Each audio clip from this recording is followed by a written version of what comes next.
Katika mchezo wa kesho, mchezo wa Simba Sports Club na timu ya Al Masry, ni mchezo ambao unategemewa kuwa mchezo mgumu zaidi kuliko michezo mingine. Hii ni quarter finals. Simba Sports Club katika makundi alimaliza na takriban alama 13. Mwenzake Al Masry katika kundi lake aliweka clean sheet 2, akaruhusu magoli 4, akafunga magoli 7 na akatoka sare, akasuluhu mechi 3, akapata ushindi mara 2. Ni namba ambazo ukilinganisha na namba za Simba kutoka kundi la Simba. Jinsi kundi la Simba lilikuwa na minyama na mibabe kama vile Constantine, walikuweko mpaka Bravos. Ni timu ambazo ukizilinganisha kwa ukaribu sana na timu ya Al Masry, viwango si mbali sana. Lakini siku zote Mwarabu huwa na tekniki na mbinu za kumaliza mchezo, hasa ikizingatiwa wakati mpinzani anakuwa mgumu.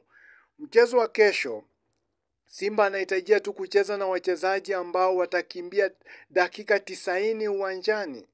Wachezaji ambao watakuwa wana link up kutoka katika midfield mpaka striking. Na kesho nategemea mwalimu atamwacha nje Launel Ateba na kumwanzisha mshambulizi wa moja kwa moja Steven Mukwala.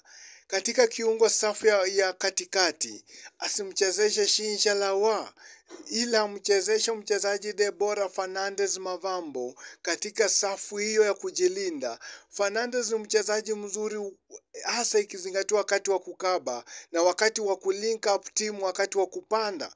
Na mchezaji Fabrice Ngoma hatakuwa na kazi ngumu iwapo mwalimu Fadhils Davis hatapanga kikosi chake vizuri, kikosi ambacho kina uwezo wa kukimbia dakika 90, basi Simba atakuwa anapoteza mchezo.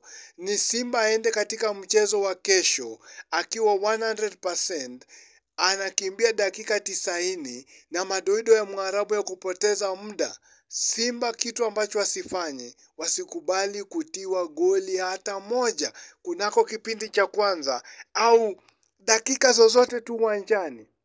Mwarabu siku zote ana historia ya kupoteza muda hadi dakika 90. Mechi ya kesho ni mechi ngumu sana kwa Simba. Sio mechi rahisi jinsi mashabiki wa Simba wanavyofikiria.